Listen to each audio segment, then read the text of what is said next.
They have to prove you're a person. Now, how do you prove you're a person? You admit it.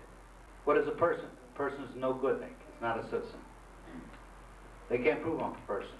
They can't even prove I'm a human being. They can't prove I'm a natural person either. So let me explain what a human being is. A human being is a monster. And a monster, if you go back in the Ballantyne's Law Dictionary, 1948 version, published by University of Southern California, specifically states, is a human being by birth, and originated in the 12th century when the kings and knights were going across Europe. Along the way they fathered a few children.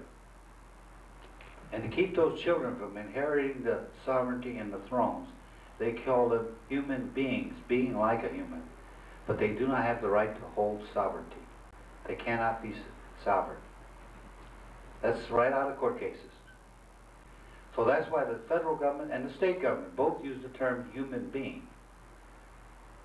Place in the penal code anymore do they use the word citizen. They used to. In 1972, there used to be section 228 of the penal code. It said any citizen who fights a duel cannot vote or hold public office. Section 232 said any person who fights a duel cannot vote or hold public office and has to go to jail for a year, making a legal distinction between a citizen and a person. That's in the penal code. So understanding the difference between person and citizen, how do you bring this to the court's attention? Very simply, you file a judicial notice. You can file as many as 30 judicial notices into court and make the court argue those judicial notices. File a court that I'm not a slave. Judicial notice that I'm not a slave. File judicial notice I'm not a person. File judicial notice I'm not a human being. File a judicial notice that I have no contracts.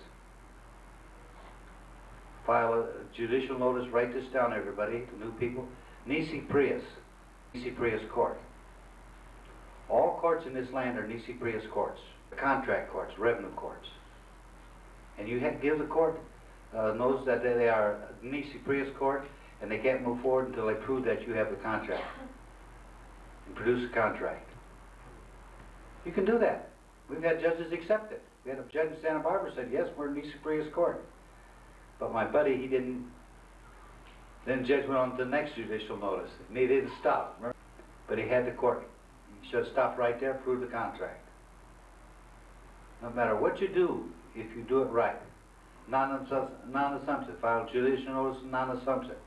Non-assumption means no contract. We do everything by judicial notice as a motion to dismiss. You can file as many motions to dismiss as you want. Coram nobis. You can do coram nobis up from now until the end of time. Every time the judge does a mistake, you think is a mistake, do a writ of certiorari on him. There's many different ways to keep the ball in your court and make them start proving everything.